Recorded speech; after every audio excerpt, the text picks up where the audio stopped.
Hello, this is Pierre Sabak. I'm here today to talk about my book, The Murder of Reality, Hidden Symbolism of the Dragon. I just really want to give a brief summary about the book and then touch upon German symbolism, which I look at within the book itself. So, first of all, the book centres on Illuminatics. This is an academic term which I've derived myself, which basically means the study of the signs of the Illuminati, and the word itself is a derivation from semiotics. Now, I've argued, or I argue indeed, that it's very important for academia to obviously, in order for the fringe or the alternative or the conspiracy theories to gain academic credence, that it's very important that we have to be very rigorous with our research, and additionally also we have to begin to use a new vocabulary and a new language. So this is certainly important within my research. Now, within The Murder of Reality, the book itself is a study of the Serpentagina. Now, throughout the course of history, the Serpentagina is referred to by many names. These names include the Serpentagina, which is the Latin word for the serpent race, the Anguagina, Serpentipedes, which literally means the serpent-footed, Draconopedes, in the Persian Peri, in the Arabic Jinn, coming from the old Semitic word Jen, a serpent, very closely related to the Sanskrit word Jinna, which is a conqueror. I'm just going to, in this very short interview, we're going to just look at some comparisons with German symbols and what some of these symbols themselves could actually mean. Now, the swastika itself is an interesting symbol. In the German, Hakenkreuz, literally a crooked cross. Now, the German word Aachen is a pun on Akan, which is the Babylonian word for a serpent. So we see here, and this is important because I actually argue within The Murder of Reality, for us to appreciate much of the German symbols, that we have to be conversant within the Semitic languages. So, for example, we need to be very aware of the Arabic and the Hebrew languages, because the German secret societies themselves used wordplay and used puns in order to convey a covert and a very secret organisation. So I think what we'll do is, first of all, we'll look at the word Nazi, which in essence is supposed to be a German abbreviation of the word National Socialism, or the German version of the word National Socialism. But when we look at the word in relation to the Semitic vocabulary, we see that Nazi is very closely aligned or resonates with the word Nazir, which is a priest, and Nasi, which is a prince. Now, Nazar also means to consecrate or to separate oneself through one's bloodline. So we see that these priests are aligned to the bloodline of the prince. We see that the priests themselves are consecrated through bloodline. So the word Nasi, a prince, is a homonym of the word fish. Now, the fish and the prince is a very important symbol, and in The Murder of Reality, I argue that many of these wordplays and word puns are found in other languages as well. So we see the analogy within the Chinese language of yu, which can be used to represent a fish or a reptile, and yu, which is the word for a prince. Also yu, which is the word for jade. Hence the princes themselves, when they were buried, they were covered in jade. The fish itself is used as a signifier of the human angelic bloodline. Within the Egyptian mysteries, this would be Apophis, which I argue is a menstruating eel goddess. So the other word, Nasi, going back to the original argument, Nasi can also mean a leader of the Palestinian community, and it was used in the 4th century. In addition, Nasi is used as a leader of a synagogue. So we're seeing instantly that there are very interesting etymologies which are associated with the word, and as I argued earlier, that Nazar means to be consecrated through bloodline. So the Nazis themselves are a secret priesthood or a secret order which are initiated or separated through the bloodline and are identified with the line of the princes. Now, when we look at the relationship also within the modern English and the German, we see interesting relationships with language. So, for example, when we talk about an American Marine, an American Marine is referred to as a jarhead. Now, we're told that this is apparently because of his short haircut, but jarhead is a pun on the German word Gerard. Gerard can be abbreviated as Jerry. Jerry in the Hebrew is related to Jared, which means fair. So we see here that there's a relationship to the Aryan. And again, we see also there's a word play with the word jihad. So Jahed and jihad. So there's a relationship there as well. So we can see how these word plays work within the English, within the German, and within the Semitic languages. Now, the symbol of the Nazi organisation is the eagle. So, going back into the original Arabic and Syrian language, Nisa is an eagle, and the eagle itself is used to represent the order of the priesthood, which are the Nazar.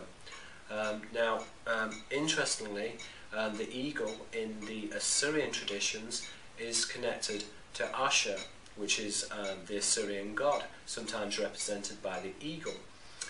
Now, interestingly, the tribe of Israel itself is founded upon, or is derived from, Ashur, which was the original name of the tribe of Israel. Now, Ashur is a pun on Ashar or Ashkar, which means blonde or Caucasian. So we see that there is a relationship, esoterically, with a Caucasian bloodline. And we see references to this within many traditions. Jesus himself is represented as Caucasian, blue eyes, he's got a red beard. In the Hadith traditions, Muhammad is often described as having pale skin and a red beard.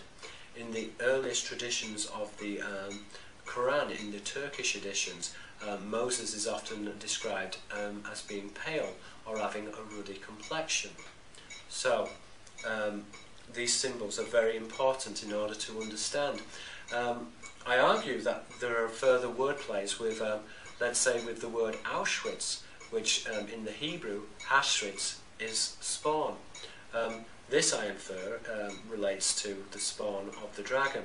And again, the book focuses on the symbology of the dragon, which I argue is a symbol, or is the embodiment of a fallen angel. And the dragon's bloodline is conveyed through the monarchical bloodline, or the noble bloodline, and this essentially is a human angelic bloodline.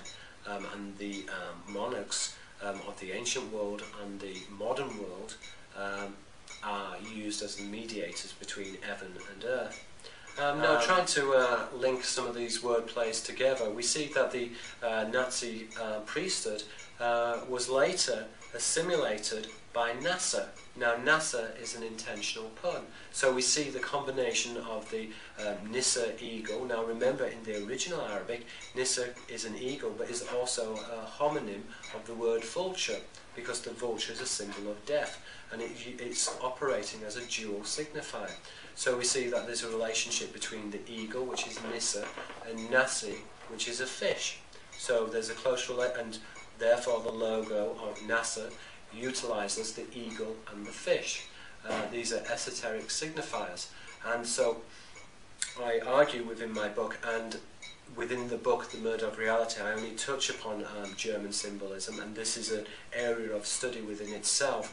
But I would argue that in order to understand many of the German symbols, that it's important or integral to have an understanding of the Semitic languages. To finish this interview, I'm just going to read a few quotations from, now this is supposed to be Hitler's friend and confidant, Hermann Rauschning. If I've pronounced that incorrectly, I apologise, but I don't speak German very well.